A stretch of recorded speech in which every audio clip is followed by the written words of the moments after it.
నమస్కారం వార్తలకి స్వాగతం ఈనాటి వార్తా విశేషాలు ముఖ్యమంత్రి చంద్రబాబు నెల్లూరు కడప జిల్లాలో పర్యటించారు ఒకే రోజు రెండు విభిన్నమైన కార్యక్రమాల్లో పాల్గొంటూ ఒకవైపు సంక్షేమానికి మరొకవైపు ఆధ్యాత్మికతకు ప్రాధాన్యతను ఇస్తూ ముఖ్యమంత్రి పర్యటన సాగింది ఈ పర్యటనలో భాగంగా మొదట నెల్లూరు జిల్లా వింజమూరులో ఎన్టీఆర్ భరోసా పింఛన్ల పంపిణీ కార్యక్రమంలో పాల్గొని లబ్దిదారులతో ముచ్చటించారు అనంతరం కడప జిల్లాలోని ప్రసిద్ధ పుణ్యక్షేత్రమైన ఒంటిమిట్టకు చేరుకుని శ్రీ సీతారాముల కళ్యాణ మహోత్సవంలో పాల్గొన్నారు ఈ సందర్భంగా ముఖ్యమంత్రి మాట్లాడారు రాష్ట్ర ప్రజా సంక్షేమమే ధ్యేయంగా కూటమి ప్రభుత్వం పనిచేస్తుందని తెలిపారు శ్రీ రామచంద్రుని ఆశీస్సులు రాష్ట్ర ప్రజలందరికీ ఉండాలని రాష్ట్రం సుభిక్షంగా ఉండాలని ఆకాంక్షించారు రాష్ట్రాన్ని విధ్వంసం చేసి ఆనందం పొందారు మొన్న కూడా నేను ఒక చట్టం తీసుకొచ్చే మునుపు కేంద్రం ఒక తీర్మానం పంపిస్తే ఇమ్మీడియట్గా చేస్తామని అడిగితే నేను మేఘాలపైన అసెంబ్లీ సమావేశం పెట్టి ఢిల్లీకి పంపించాం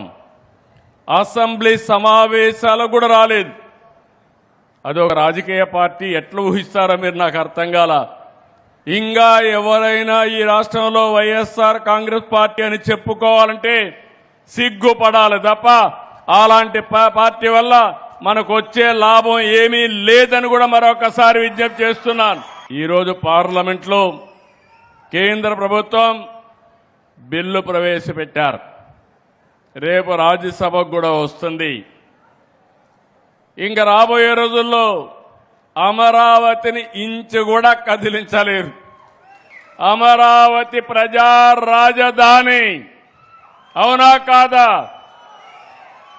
ఆంధ్రప్రదేశ్ రాష్ట్రానికి ఏకైక రాజధాని అదే అమరావతి ఒక వ్యక్తికి ఒక అడ్రస్ ఉండాలి ఒక రాష్ట్రానికి ఒక రాజధాని ఉండాలి అలాంటి రాజధానిని విధ్వంసం చేసి ఎడారి అని లేకపోతే శ్మశానమని ముంపు ప్రాంతం అని ఎగతాళి చేసి మనకు రాజధాని కూడా లేకుండా అమరావతి దేశంలోనే అతిపెద్ద స్కామ్ అని మాజీ ముఖ్యమంత్రి వైసీపీ అధినేత జగన్ అభివర్ణించారు ప్రస్తుత రాజకీయ పరిణామాలపై ఆయన మీడియా ముందుకు వచ్చే వివక్ష నేతగా తన గళాన్ని బలంగా వినిపించారు రాష్ట్ర ప్రయోజనాలను పక్కన పెట్టి కేవలం దోపిడీ కోసమే కూటమి ప్రభుత్వం పాకులాడుతుందని ఆయన ఘాటుగా విమర్శించారు జగన్ మీడియా సమావేశంలో రాజకీయ పరిణామాలపై తన అభిప్రాయాన్ని వెల్లడించారు తాడేపల్లిలోని వైసీపీ కేంద్ర కార్యాలయంలో జరిగిన ప్రెస్ మీట్ లో రాష్ట్రంలోని ప్రజా సమస్యలు తాజా రాజకీయ పరిణామాలు సమకాలీన అంశాలపై ఈ సందర్భంగా మాట్లాడారు రాజధాని అంశంపై ప్రజలకు అసలు వాస్తవాలు తెలియాల్సిన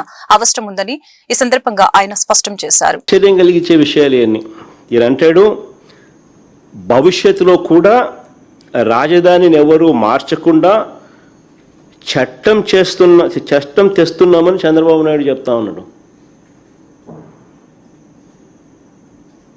భవిష్యత్తులో కూడా రాజధానిని ఎవరు మార్చకుండా చట్టం తెస్తున్నామని చంద్రబాబు చెప్తా ఉన్నాడు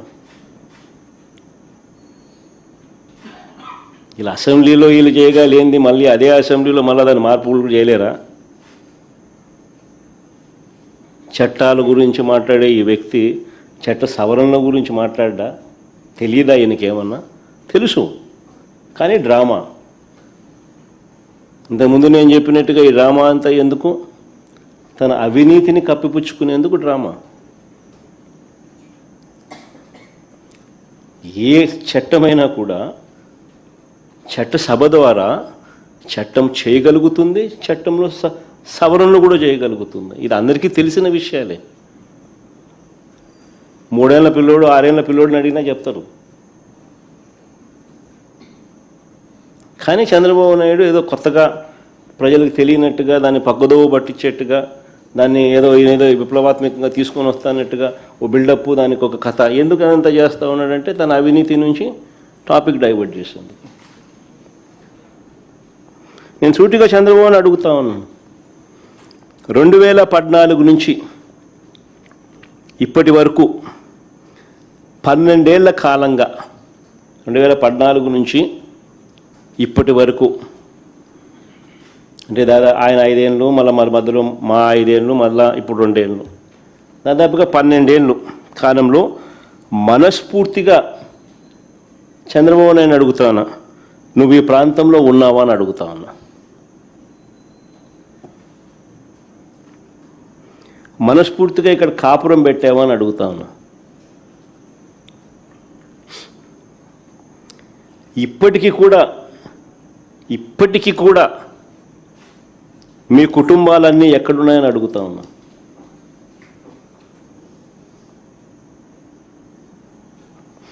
రెండు 2019 వరకు హైదరాబాదుకు షటిల్ సర్వీస్ 2019 వరకు కూడా ఒక పక్క ఆయన ముఖ్యమంత్రిగా గృహావసర వంట గ్యాస్ సిలిండర్లని నల్లబజారుకు తరలిస్తున్న 146 ఏజెన్సీలపై కేసులు నమోదు చేశామని 4285 సిలిండర్లు స్వాధీనం చేసుకున్నామని రాష్ట్ర పౌర సరఫరాల శాఖ మంత్రి నాదెండ్ల మనోహర్ తెలిపారు. వాణిజ్య వంట గ్యాస్ సిలిండర్ల పంపిణీని ప్రస్తుతం ఉన్న 40% నుంచి 70% చేస్తున్నామని, హోటళ్లు, రెస్టారెంట్లు, ఆసుపత్రులకి సరఫరా ప్రారంభమవుతుందని చెప్పారు. వంట గ్యాస్, పెట్రోల్, డీజిల్ సరఫరా స్థిరంగా ఉందని అన్నారు. మంత్రి నాదెండ్ల మనోహర్ విజయవాడ పౌర సరఫరాల శాఖ కమిషనరేట్ లో ఏర్పాటు చేసిన విలేకరుల సమావేశంలో మాట్లాడారు. మంత్రి నాదెండ్ల మనోహర్ మాట్లాడుతూ రాష్ట్రంలో 16 గ్యాస్ ఏజెన్సీల పరిధిలో పంపిణీ సమస్య ఉందని చెప్పారు. అక్కడ డెలివరీకి 10 రోజులకు పైగా పడుతుందని, ఒక్కచోటే 40,000కు పైగా కనెక్షన్లు ఉండటంతో జాప్యం జరుగుతుందని ఈ సందర్భంగా తెలియజేశారు. ఓటీపీ ద్వారా సిలిండర్ డెలివరీ చేస్తారని, ఎక్కడైనా సిలిండర్ ఇవ్వకుండా డెలివరీ చేసినట్లు సందేశం వస్తే 1967 కాల్ సెంటర్ కి ఫిర్యాదు చేయవచ్చని సూచించారు. మొత్తం 4510 బంకుల్లో నిల్వలు ఉన్నాయని మంత్రి మనోహర్ వివరించారు. డొమెస్టిక్ ఎల్పీజీ సిలిండర్లు దాదాపు ఒక 16 ఏజెన్సీలు 40,000 కన్నా ఎక్కువ ఉన్న కన్జ్యూమర్స్ డెలివరీస్ విషయంలో జాప్యం జరుగుతుందనే విషయం చాలా స్పష్టంగా మాకు సమాచారం అందింది. వాళ్ళకి అందించాల్సిన అడిషనల్ సపోర్ట్ ఏమైనా ఉంటే ఇమీడియట్గా టేక్ ఓవర్ చేసే విధంగా ఈ ఆయిల్ కంపెనీస్ని మేము అడ్రస్ చేశాం. ఇప్పుడు వరకు ఎన్ఫోర్స్మెంట్ విషయంలో డొమెస్టిక్ గ్యాస్ సిలిండర్స్ ఎక్కడైతే కొంతమంది బ్లాక్ మార్కెటింగ్ చేస్తున్నారో, హోర్డింగ్ చేస్తున్నారో వాళ్ళపైన 146 గ్యాస్ ఏజెన్సీస్ పైన మేము ఇప్పటి వరకు యాక్షన్ తీసుకున్నాం. వాళ్ళపైన 6A కేసెస్ రిజిస్టర్ చేశాం. At the same time 4285 gas cylinders మేము సీజ్ చేయడం జరిగింది. సో ఎన్ఫోర్స్మెంట్ విషయంలో ఎక్కడ కూడా తగ్గకుండా అంతిమంగా ఎవరైతే నిజమైన లబ్ధిదారులు ఉన్నారో, ఎవరైతే జెన్యున్గా బెనిఫిషరీస్ ఎదురు చూస్తున్నారో గ్యాస్ బుకింగ్ చేసుకుని వాళ్ళ వరకు సరఫరా జరిగే విధంగా ఈ 3 ఆయిల్ కంపెనీస్ తోటి మేము ప్రతిరోజు సమాచారం షేర్ చేసుకుంటూ ఎప్పటికప్పుడు మేము ఆ అవైలబిలిటీ ఉండేటట్టు మేము నిర్ణయం తీసుకున్నాం. కేంద్ర ప్రభుత్వం ఈ రోజు నుంచి నాన్ డొమెస్టిక్ ఎల్పీజీ సిలిండర్లకి, అంటే కమర్షియల్ యూజ్ సిలిండర్లకి ఇనీషియల్గా 10% మీ అందరికీ తెలుసు, మార్చి 9వ తారీఖున ఎప్పుడైతే ఎసెన్షియల్ కమోడిటీస్ యాక్ట్ కింద తీసుకొచ్చారో 10% వరకే కేటాయించమని చెప్పడం జరిగింది. 10 నుంచి 20% వరకు వెసులుబాటు కల్పించారు. 20 నుంచి 40% వరకు వెసులుబాటు కల్పించిన తర్వాత ఈ రోజున మాకు వచ్చిన ఆర్డర్ ప్రకారంగా 70% వరకు కమర్షియల్ సిలిండర్స్కి సరఫరా చేయడానికి వెసులుబాటు కేంద్ర ప్రభుత్వం మాకు అందించింది. అంటే సుమారు 2400 మెట్రిక్ టన్నులు మేము అందించడానికి ఇదొకటి ప్రజల్లో ఉన్న ఆందోళన. ప్రత్యేకంగా ఎవరైతే రెస్టారెంట్స్ కానివ్వండి, హోటల్స్ కానివ్వండి, 240 మెట్రిక్ టన్నులు 240 మెట్రిక్ టన్స్, ఎవరైతే రెస్టారెంట్స్ కానివ్వండి, హోటల్స్ కానివ్వండి, హాస్పిటల్స్ కానివ్వండి, వీళ్ళకి ప్రయారిటీ ఇచ్చుకుంటూ జిల్లా జాయింట్ కలెక్టర్స్ని డిస్ట్రిబ్యూట్ చేయమని చెప్పాము. దానికి అనుగుణంగా ఈ రోజు నుంచి 70% సరఫరా చేయడానికి మాకు కేంద్ర ప్రభుత్వం నుంచి ఈ 3 ఆయిల్ కంపెనీస్ ద్వారా అందించడానికి వచ్చింది.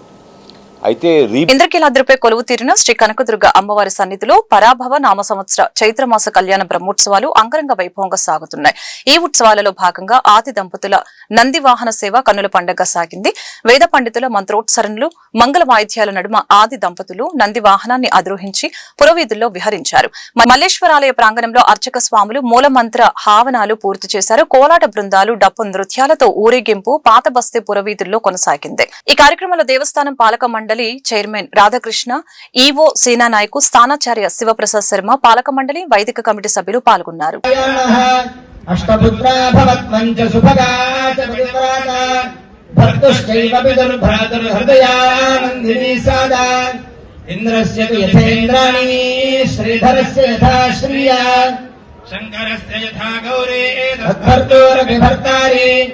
अत्रे यथानुसूया स्यात् वसिष्ठस्याप्यरुन्धाति कौशिकस्य यथा सती तथात्मानपि भर्तारि ध्रुवैधिको श्यामयमह्यम् संवादात् बृहस्पतिः मया पत्या प्रजावाक्ये सञ्जीव शरदः शतम् ॐ वषट्ते देव षट्वषट्ते विष्णो विष्णो देव षट्वषट्ते विष्णो ते विष्णो विष्णो ते विष्णवास आसो विष्णो ते विष्णवासः विष्णवास आसो विष्णो विष्णवास आकृणोमि कृणोम्यासो विष्णो हस आकृणोमि विष्णो इति विष्णो आस आकृणोमि कृणोम्यास आस आकृणोमि तत्तत्कृणोम्यास आस आकृणोमि तत् आकृणोमि।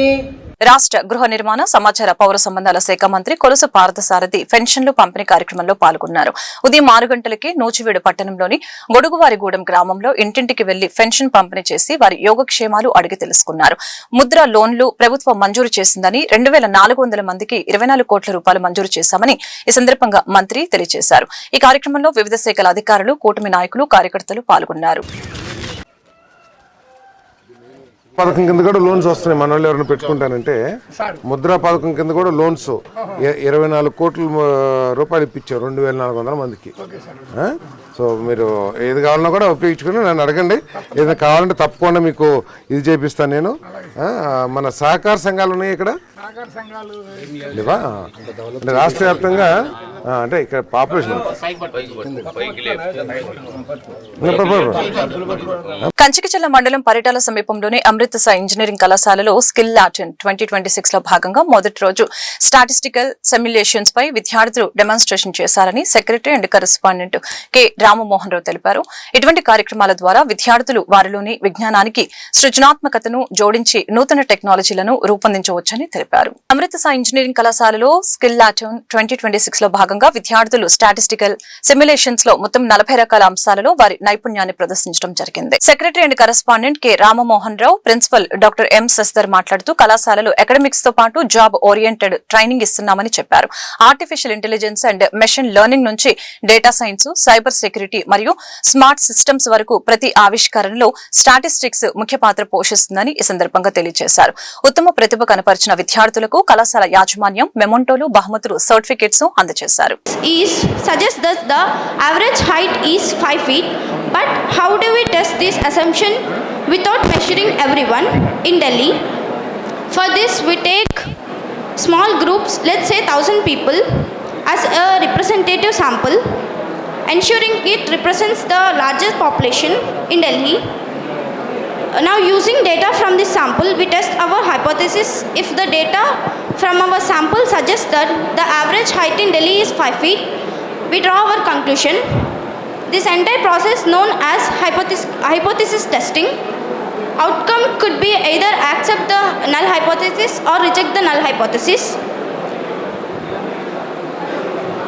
This is small sample or large sample? Small sample, sir. N is less than. ఆరోగ్యకర, ఆనందదాయక, సుసంపన్న Swarnandhra సాకారం దిశగా చేస్తున్న కృషిలో భాగంగా జిల్లాను డ్రగ్స్ రహితంగా తీర్చిదిద్దేందుకు డ్రగ్స్ పై దండయాత్ర 2.0 త్వరలో ప్రారంభమవుతుందని జిల్లా collector doctor G Lakshmisha, police commissioner SV Rajasekhar Babu తెలిపారు. జూన్ లో విద్యా సంస్థలు, హాట్ స్పాట్లలో డ్రగ్స్ డిటెక్షన్ స్పెషల్ డ్రైవ్ నిర్వహించనున్నట్లు వెల్లడించారు. సమాజ హితం కోసం చేసే ఈ ప్రయత్నంలో ప్రతి ఒక్కరూ భాగస్వాములు కావాలని పిలుపునిచ్చారు. నషా ముక్త భారత్ అభియాన్ కార్యక్రమంలో భాగంగా మాదక ద్రవ్యాల నియంత్రణ, దుష్ప్రభావాలు, అవగాహన కార్యక్రమాల నిర్వహణ, కౌన్సిలింగ్ సేవలు తదితరులపై కలెక్టర్ లక్ష్మీషా అధ్యక్షతన ప్రత్యేక సమావేశం నిర్వహించడం జరిగింది. ఈ సందర్భంగా కలెక్టర్ లక్ష్మీషా మాట్లాడారు. డ్రగ్స్ ఆనవాళ్లను సమూలంగా తొలగించే సంకల్పంతో ఈగల్, పోలీసు, రెవెన్యూ, విద్య, వైద్య, ఆరోగ్యం తదితర సమన్వయ శాఖల భాగస్వామ్యంతో పెద్ద ఎత్తున నిర్వహించిన డ్రగ్స్ పై దండయాత్ర విజయవంతమైందని తెలిపారు. ఈ కార్యక్రమంలో స్ఫూర్తితో డ్రగ్స్ పై దండయాత్ర 2.0 ప్రారంభించనున్నట్లు వెల్లడించారు.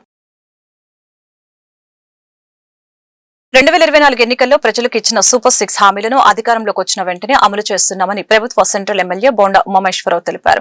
సంక్షేమ పథకాల అమలులో ఎలాంటి అవినీతి లేకుండా పూర్తిగా పారదర్శకంగా ప్రజలకు అందిస్తున్నామని ఆయన స్పష్టం చేశారు. సెంట్రల్ నియోజకవర్గంలోని 33వ డివిజన్ సత్యనారాయణపురం తాడంకి వారి వీధిలోని 215 సచివాలయం వద్ద మరియు 32వ డివిజన్ రామలింగేశ్వరపేట గోశాల వారి వీధిలో శనివారం హైలైట్స్ భవనం సమీపంలో నిర్వహించిన ఎన్టీఆర్ భరోసా పెన్షన్ల పంపిణీ కార్యక్రమంలో ప్రభుత్వ విప్ సెంట్రల్ నియోజకవర్గ శాసనసభ్యులు బోండా ఉమామేశ్వరరావు పాల్గొన్నారు. ఈ సందర్భంగా బోండా ఉమా మీడియాతో మాట్లాడారు. సంక్షేమ పథకాల అమలులో ఎలాంటి అవినీతి లేకుండా పూర్తిగా పారదర్శకంగా ప్రజలకు అందిస్తున్నామని ఈ సందర్భంగా స్పష్టం చేశారు. 24 ఎన్నికల ముందు ఏమైతే ప్రజలకి ఎన్నికల్లో వాగ్దానాలుగా ఇచ్చామో సూపర్ 6 హామీలన్నీ కూడా అమలు చేస్తూ ప్రజలకి సంక్షేమాన్ని ఇస్తూ ఉన్నాం. 2014లో రాష్ట్రం విడిపోయినాక ఆనాటి ప్రభుత్వాలు ఇచ్చినటువంటి పింఛను 200 రూపాయలు. ఆ 200 రూపాయలు నేను మొదటి శాసనసభ్యుడిగా అయినప్పుడు 200 రూపాయల నుంచి 2019 చివరి నాటికి 2000 రూపాయల పెన్షన్లు ఆనాటి ముఖ్యమంత్రి చంద్రబాబు నాయుడు గారి హయాంలో పెంచడం జరిగింది. మళ్ళీ ఎన్నికల ముందు 2024 ఎన్నికల ముందు చెప్పాం 3000 రూపాయలు ఉన్న పింఛన్ని 4000 రూపాయలు చేస్తాం, వికలాంగులకి 3000 ఉన్నది 6000 చేస్తాం, బెడ్ రీడన్ వాళ్ళకి అలాగే ఈ కిడ్నీ పేషెంట్స్కి వాళ్ళకి 10,000 రూపాయలు చేస్తామని చెప్పాం. అలాగే తలసేమియా వాళ్ళకి 15,000 చేస్తామని ఇచ్చిన మాట ప్రకారం మొదటి నెల నుంచే పింఛన్లు పెంచి ఇవ్వటం వల్ల పేద బడుగు బలహీన వికలాంగులు అలాగే డయాలసిస్ పేషెంట్లు తలసేమియా పేషెంట్లు అందరూ కూడా సంతోషం వ్యక్తం చేస్తూ ఉన్నారు. ఇచ్చిన మాట మాకు గుర్తుంది. ఇచ్చిన మాటను నిలబెట్టుకుంటూ ఇవాళ రాష్ట్రంలో 63 లక్షల మందికి పెన్షన్లు ఇస్తూ ఉన్నాం. నెలకి 3,300 కోట్ల రూపాయలు దాని మీద వెచ్చిస్తూ ఉన్నాం. ఉదయమే 6 గంటలకి ఇంటి దగ్గరికి వెళ్ళి మా పార్టీ నాయకులు, మా కార్పొరేట్లు, మా జెడ్పీటీసీ, ఎంపీటీసీ అందరూ కూడా అధికారులతో ఇళ్ళ దగ్గరికి వెళ్ళి ఉదయమే 6కి ఇళ్ళ దగ్గరికి వెళ్ళి ఇవ్వటం వల్ల వాళ్ళు సంతోషం వ్యక్తం చేస్తూ ఉన్నారు. ఇచ్చిన ప్రతి హామీని పింఛన్లు 3,000 4,000 చేసాం. వికలాంగులకి 3,000 నుంచి ఒకేసారి 6,000 రూపాయలు పెంచాం. అట్లాగే మహిళలకి గ్యాస్ బండ్లు 3 గ్యాస్ బండ్లు ఇస్తున్నాం. అట్లాగే తల్లికి వందనం పేరు మీద ఎంతమంది పిల్లలు ఉంటే అంతమంది పిల్లలకి ఇవాళ చదువుకోవడానికి డబ్బులు ఇచ్చాం. ఇవన్నీ కూడా ప్రజల సంక్షేమం కోసం పెద్ద ఎత్తున ఖర్చు పెడుతున్నటువంటి దీన్ని భవిష్యత్తులో కూడా కొనసాగిస్తాం. ఆ దేవుడు మాకు ఇచ్చిన శక్తి కొలది ఈ ప్రభుత్వం నిరంతరం కూడా పేద బడుగు బలహీన వర్గాల కోసం నిరంతరం పాటుపడుద్ది, నిరంతరం కష్టపడుద్దని తెలియజేసుకుంటూ ఈ రోజున 1వ తారీఖు ముఖ్యమంత్రి కూడా ప్రతి నెల ఒక నియోజకవర్గం వెళ్ళి ఆ నియోజకవర్గంలో అవుట్ ఫాల్ డ్రైన్ లేక కృష్ణలంకలో అధ్వానంగా మారిన డ్రైనేజీ వ్యవస్థతో స్థానికులు అవస్థలు పడుతున్నారని సిపిఎం నాయకులు దోనేపూడి కాశీనాథ్ ఆవేదన వ్యక్తం చేశారు. ప్రజాప్రతినిధులు అధికారుల నిర్లక్ష్యం వల్లనే ఈ పరిస్థితి ఏర్పడిందని తక్షణమే అవుట్ ఫాల్ డ్రైన్ నిర్మాణం చేయాలని డిమాండ్ చేశారు. కృష్ణలంక రణవీర్ నగర్ లోని సిపిఎం ఆధ్వర్యంలో నిరసన కార్యక్రమం నిర్వహించారు. ఈ కార్యక్రమంలో సిపిఎం నాయకులు కాశీనాథ్, సిపిఎం తూర్పు నియోజకవర్గ కార్యదర్శి పుప్పాల కృష్ణ, కార్యకర్తలు పాల్గొన్నారు. ఈ సందర్భంగా వారు మీడియాతో మాట్లాడారు. గత 2 ఏళ్లుగా డ్రైనేజీ సమస్యతో నరకయాతన అనుభవిస్తున్నామని చెప్పారు. ప్రజాప్రతినిధులు కాలయాపన చేస్తున్నారు తప్ప చిత్తశుద్ధితో పనిచేయడం లేదని ఈ సందర్భంగా మండిపడ్డారు. మీ వాళ్ళకి ఎవరికైనా ఇప్పించదలుచుకుని ఈ టెండర్ క్యాన్సిల్ చేసేదాకా వాడిని చేయనివ్వకుండా చూసేదానికి ఏమైనా ప్రయత్నాలు జరుగుతున్నాయా? మరి టెండర్ అయిపోతే ఎందుకు కాంట్రాక్టర్ పని మొదలు పెట్టడంలా? కాంట్రాక్టర్ పని మొదలు పెట్టడానికి ఆటంకం ఏంటి? మాకేం అర్థం కావట్లే, అయోమయంగా ఉంది. దీనివల్ల దోమలు పెరుగుతూ ఉన్నాయి, రోగాలు పెరుగుతూ ఉన్నాయి, డెంగ్యూ మలేరియా లాంటి విషజ్వరాలు ప్రబలుతూ ఉన్నాయని చెప్పనేటువంటిది అనేక సందర్భాల్లో చెప్పినా కూడా అధికారులు స్పందించరు. ఎంపీ వచ్చాడు, ఎంపీ వచ్చి ఇక్కడ చూసెళ్ళాడు, ఎమ్మెల్యే వచ్చి చూసెళ్ళాడు, ఆనాడు కలెక్టర్ గారు కూడా వీరితో పాటు ఉన్నాడు. ఏది అంటే షో కార్యక్రమాలు వద్దని చెప్పదలుచుకున్నాం మేము. సమస్య పరిష్కారానికి పూనుకోండి. వచ్చి పర్యటన చేసి షో చేసేసి అయిపోయిందంతా అని చెప్పనని భ్రమలు గొల్పేటువంటి కార్యక్రమాలు మాత్రం మీరు విత్డ్రా చేయాల్సిందిగా కోరుతా ఉన్నాం. ఎంపీ గారు కానీ ఎమ్మెల్యే గారు కానీ ఇంకేముంది కమ్యూనిస్టులు రోడ్డు ఎక్కుతూ ఉన్నారు. ఇప్పుడే మొద్దు నిద్ర లేచారని చెప్తా ఉన్నాడు ఎంపీ. మేం కాదయా మొద్దు నిద్ర లేచింది, నువ్వు లేవయా, నువ్వు నిద్రపోతా ఉన్నావు ఎంపీ, నువ్వు లే అని చెప్పనని చెప్తా ఉన్నా నేను. నువ్వు లే, ఇప్పుడు చూడొచ్చి నువ్వు ఒకసారి వచ్చి చూసి వెళ్ళావు కదా ఇక్కడ, ఇదేమైందని అడుగుతున్నావు. ఎందుకని డ్రైన్ నిర్మాణం జరగడంలా? ఎందుకని దోమల వ్యాప్తి నుండి కాపాడలేని పరిస్థితి వస్తూ ఉంది నీ ప్రభుత్వానికి? స్పందించరా? అంటే డీలిమిటేషన్ అయిపోయింది కాబట్టి, నియోజకవర్గాల పునర్విభజన జరగబోతూ ఉంది కాబట్టి ఈ ఈ ఈ ప్రాంతం రేపు నువ్వు పోటీ చేసే ప్రాంతంలో ఉండదనే, రేపు పోటీ చేసే ప్రాంతం కిందకి రాకుండా వేరే ప్రాంతానికి వెళ్ళిపోవాలని చెప్పనేటువంటి ఆలోచన మాకు అర్థం కావడంలా. ప్రజల అమాయకుల్ని చేసి ప్రజల్ని అమాయకులుగా చూస్తూ భ్రమలు గొల్పేటువంటి దానికి ప్రయత్నం చేయడం మంచిది కాదు ఎమ్మెల్యే ఎంపీ గారు అని చెప్పి అడుగుతున్నాం. తెలుగుదేశం ప్రభుత్వం 2 సంవత్సరాలు అయింది.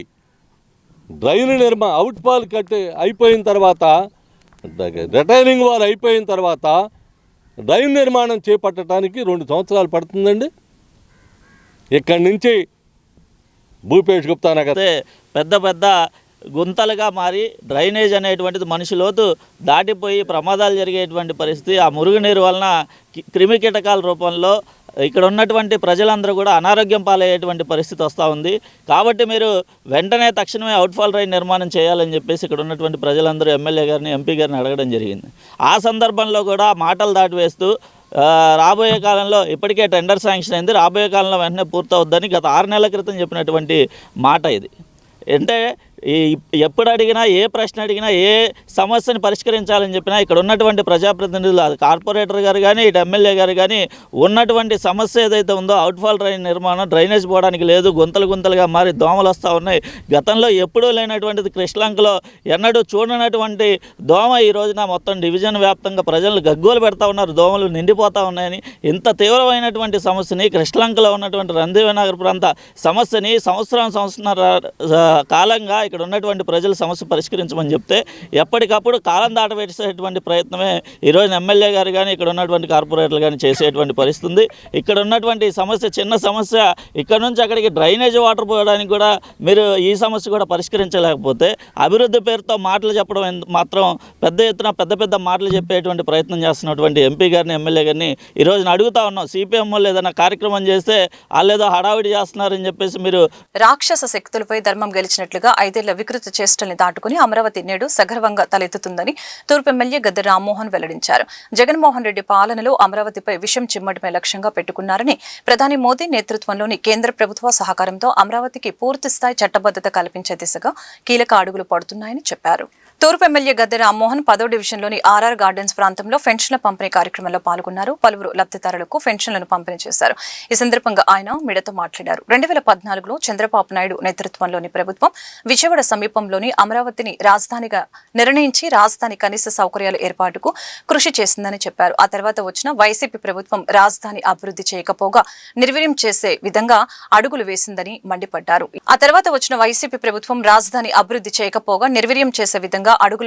మండిపడ్డారు. అభివృద్ధిని వాడుకొని రాజధానిపై విషం చిమ్మిందని అన్నారు. నేడు ప్రధాని మోదీ సహాయ సహకారాలతో అమరావతి రాజధానికి చట్టబద్ధత కల్పించే బిల్లును లోక్సభలో ప్రవేశపెడుతున్నారని చెప్పారు. ఈ విషయంలో ఆంధ్ర రాష్ట్ర ప్రజలకు అనుకూలమైన చర్చ జరగాలని ఆకాంక్షించారు. కూటమి ప్రభుత్వం పవన్ కళ్యాణ్ గారి సహకారంతో అత్యధిక మెజారిటీతో గెలుపొందిన తర్వాత మోడీ గారి యొక్క సహకారంతో అమరావతికి కావాల్సిన నిధులు తెచ్చుకుంటూ ఇవాళ ధైర్యంగా 2027 కల్లా అమరావతిని ప్రభుత్వ బిల్డింగ్లన్నీ పూర్తి చేస్తామని చెప్పి ధైర్యంగా ఇవాళ నారా చంద్రబాబు నాయుడు గారు చెప్పగలుగుతూ ఉన్నారంటే ఇది ప్రజలు ఇచ్చిన బలం. అమరావతిని సర్వనాశనం చేయడానికి కొన్ని రాక్షస శక్తులు ఈ రాష్ట్రంలో పనిచేశాయి. మరి ఇప్పుడు కూడా అంతిమ విజయం మంచితనానికి అన్నట్టుగా పురాణాలు కూడా అవే చెప్పాయి, చరిత్రలు కూడా అవే చెబుతూ ఉన్నాయి. ఈరోజు జరిగిన విషయం కూడా మనం చూస్తాం. 5 సంవత్సరాల పాటు రాజధాని అనగా రాజధాని కావాలనే వాళ్ళు అనగా ఎన్ని వికృత చేష్టలు చేయాలో ఆ రాక్షస పరిపాలనలో జరిగిన సంగతి కూడా మనందరం గుర్తు చేసుకోవాలి. ఇది ఎన్నడూ కూడా మర్చిపోకూడదు. ఇవాళ చట్టబద్ధత లేదని చెబుతూ ఉన్నారు. ఇవాళ 10 సంవత్సరాల పాటు హైదరాబాద్ నగరం ఉమ్మడి రాజధానిగా ఉంటుంది. 10 సంవత్సరాల తర్వాత మీ రాజధాని మీరు ఏర్పాటు చేసుకోండి అని చెప్పి ఇచ్చిన చట్టంలో మరి రాజధాని 2014లో ముఖ్యమంత్రి గారు, ఆ రోజు చంద్రబాబు గారు ముఖ్యమంత్రి అయిన వెంటనే విజయవాడ నగరం సమీపంలో రాజధాని వస్తుందని అనౌన్స్ చేశారు. దానికోసం అనేకమైన కృషి చేశారు. ఆయన 5 సంవత్సరాల్లోనే కనీసం కావలసిన హైకోర్టు కావచ్చు, లేకపోతే శాసనసభ బిల్డింగ్ కావచ్చు, లేదా సెక్రటరియట్ కావచ్చు, ఈ మూడింటిని కూడా పూర్తి చేసి పరిపాలన, డీజీపీ బిల్డింగు ఇవన్నీ కూడా పూర్తి చేసి పరిపాలన ఎలాంటి ఇబ్బంది లేకుండా సక్రమంగా జరిగే విధంగా 2014-15లో ఆయన పూర్తి చేసే సంగతి కూడా ఒకసారి ప్రజలు గమనించుకోవాలా. తర్వాత వచ్చిన 5 సంవత్సరాలు జగన్మోహన్ రెడ్డి గారు అమరావతిని విమర్శిస్తూనే, అమరావతి ఇక్కడ రాజధాని కాదు అంటూనే ఆయన కార్యకలాప శాసనసభ 5 సంవత్సరాలు చంద్రబాబు గారికి సభలోనే కూర్చున్నాడు. ఆయన 5 సంవత్సరాలు చంద్రబాబు గారు కట్టిన సీఎం కుర్చీలోనే ఆయన ఉన్నారు. సో హైకోర్టు కూడా అక్కడే ఉంది. మరి డీజీపీ బిల్డింగ్ కూడా అక్కడ ఉంది. అటు పోలీస్ వ్యవస్థ, జ్యుడిషియల్ వ్యవస్థ, మరి చట్ట సభలు అన్నీ కూడా అక్కడే జరిగాయి. మరి ఆయన కొత్త ఆంధ్రప్రదేశ్ అంటేనే కొత్త ఆవిర్భావనలకి నిలవని చెప్పనని మనకు తెలుసు. రాష్ట్రంలో అభివృద్ధి, సంక్షేమం రెండూ కూడా 2 చక్రాల మాదిరిగా మరి చంద్రబాబు నాయుడు గారు ముఖ్యమంత్రిగా రాష్ట్రాన్ని ఏలుతున్నారు. మరి ఎప్పుడు నిర్విరామంగా కష్టపడుతూ రోజుకి 18 గంటలు కాదు 20 గంటలు కూడా కష్టపడుతున్న ఏకైక మహోన్నత వ్యక్తి ఆయన. మరి ఆయన మన రాష్ట్ర ప్రజల అవసరాలకు అనుగుణంగా ప్రతినిత్యం ఏదో ఒకటి చేస్తూ అమరావతిని కూడా అన్ని రకాలుగా అన్ని దిశలా అభివృద్ధి చేస్తూ రాష్ట్రాన్ని 4 మూలలా కూడా అభివృద్ధి చేస్తున్నారు. ఇది చాలా గర్వకారణం మనకి తెలుగువారిగా. ఆయన మనకి సీఎంగా ఉండటం అనేది మనకి ఇంకా కొన్ని సంవత్సరాలు ఆయన ఇలాగే ఉంటే బాగుండని చెప్పని అందరూ కోరుకుంటున్నారు. మరి ఈరోజు ఇక్కడికి 10వ వార్డులో పెన్షన్లు ఇవ్వడానికి మన ఎమ్మెల్యే గారు కూడా వచ్చి ఉన్నారు.